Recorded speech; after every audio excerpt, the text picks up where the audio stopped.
For years, the story we've been told about the war in Ukraine is basically one of a grinding, highly predictable war of attrition. A slow, agonizing conflict where the lines barely move. But if we look at the data from the first half of 2026, the trajectory of this conflict has profoundly changed.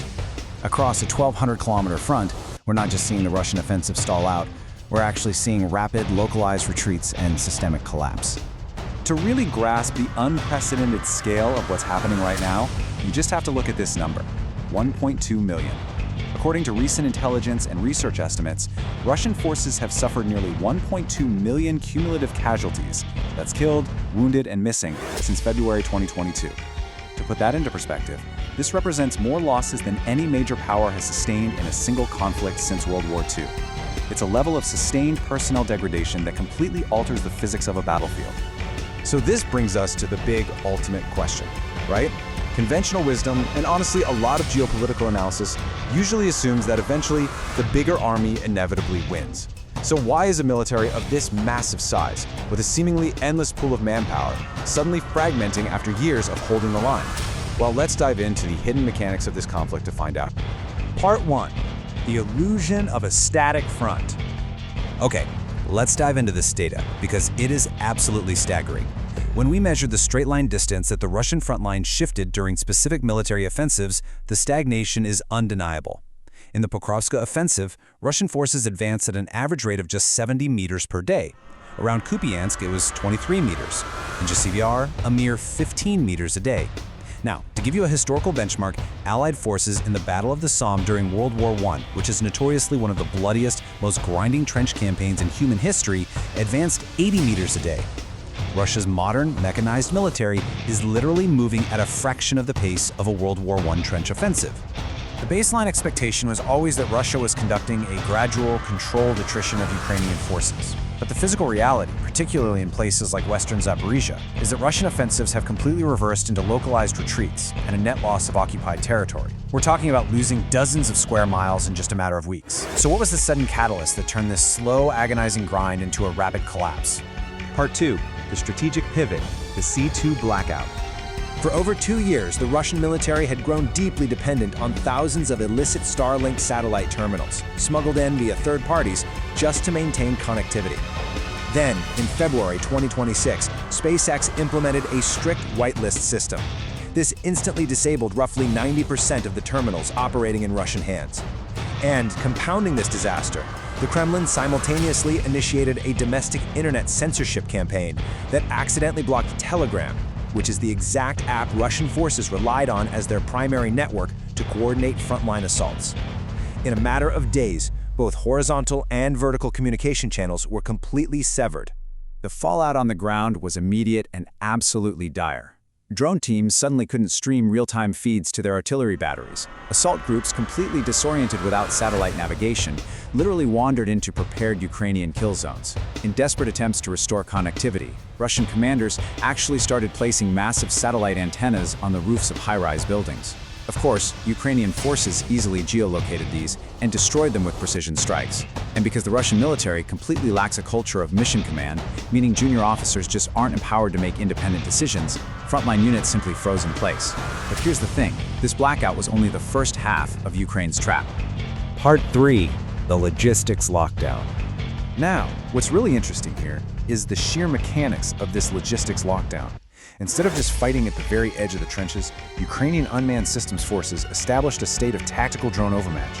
They pushed their strike zone 10 to 15 kilometers, and sometimes up to 100 kilometers deep behind the front line. They aggressively targeted deep ground lines of communication, like the vital M14 and H-20 highways, and began dropping domestically produced 250-kilogram KAB glide bombs directly onto moving Russian supply columns. By establishing this deep zone of continuous surveillance and strikes, forward Russian positions were effectively isolated. They couldn't rotate exhausted troops, they couldn't evacuate their wounded, and they couldn't resupply ammunition. The tactical gray zone was essentially transformed into a deep, extended kill zone. So the tension here is obvious. How could Russian leadership possibly react to this total tactical failure on the ground? Part 4. Fictional maps and pathological reporting. And the ground truth brilliantly illustrates this massive disconnect. It is almost unbelievable. Look at the gap between what Moscow was being told and physical reality.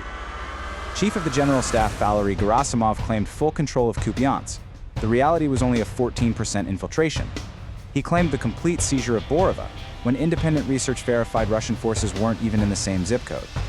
In Zaporizhia, the Defense Ministry claimed the seizure of settlements that were, undeniably, still firmly under Ukrainian control. This creates a highly lethal pathological feedback loop. Regional commanders, desperate for a promotion and trying to meet impossible political timelines, send up what they call beautiful reports, full of completely fabricated advances. The ministry then uses these to create fake maps for President Putin. Believing these maps are real, the High Command issues wildly unrealistic orders to severely depleted units. This forces local commanders to launch premature, suicidal assaults just to make the physical reality match the fictional data they've already reported. It's an absolute recipe for rapid organizational exhaustion. Part 5. The fracturing dual economy. Zooming out to the macroeconomic scale for a second, the Russian economy has effectively fractured into a volatile dual economy. The military-industrial complex is massively overheated, absorbing nearly 40% of all government spending in 2026. This has completely starved the civilian sector of capital and labor. The fiscal crisis is so severe that in just the first 4 months of 2026, the Russian government ran a staggering 5.9 trillion ruble deficit, literally blowing past the projections for the entire year. And this matters immensely, because a fractured economy of this size inevitably sends major shockwaves through global energy and capital markets. Simultaneously, the absolute bedrock of the Russian state, its oil export and refining capacity, is crumbling. Ukrainian deep drone strikes on 17 major oil facilities forced Russian refinery output down to 4.69 million barrels a day by April 2026, which is the lowest it's been since 2009. But get this, here is the most incredible part. The state is so overstretched that the Ministry of Defense actually authorized the unprecedented privatization of military-grade air defense. Private corporations are now actively buying their own anti-aircraft systems to protect their factories simply because the national military cannot. And if we're looking at the long-term outlook, 0. That is the exact number of Russian companies that currently sit in the top 100 global technology list by market capitalization. The United States, China, Germany, even much smaller economies are heavily represented. Russia's long-term technological productivity and innovation are completely bankrupt, leaving them entirely reliant on external partners to survive. Part 6. The anatomy of exhaustion. So, the crucial point we need to take away from all of this is the concept of non-linear military decay. Complex military organizations do not degrade gradually. You don't lose one soldier and one tank and become exactly 1% weaker. Instead, militaries resist external pressure until critical structural nodes fail, like secure communications or the availability of experienced junior officers. When those specific nodes finally snap, it's like a giant puzzle falling apart. It causes an exponential, sudden disintegration across the entire system. We have seen this play out repeatedly throughout history. Look at the Imperial Russian Army in 1917, or the German Imperial Army in 1918. These were massive, industrial-scale armies that held relatively static lines, right up until the very moment of total, catastrophic structural dissolution. The tough outer crust of the frontline infantry basically thins out so much that it can no longer protect its highly vulnerable rear. On paper, sure, Russia remains a superpower with a massive personnel pool and incredibly high defense spending. But in reality, we are looking at an army begging for Chinese drone training, relying on privatized corporate air defense, launching desperate infantry assaults based on entirely fabricated maps, and suffering from a total collapse of tactical communications. Which leaves us with this final, genuinely vital question. With its critical structural nodes actively failing, is the Russian military on the brink of a 1917-style systemic collapse that could permanently alter the global order? It's a reality that conventional models completely missed, but the data tells a very clear story. Keep in mind, this explainer relies entirely on publicly available reporting, unclassified geopolitical data, and historical context. Let me know what you think about this data below. And as always, keep questioning what you see on the surface.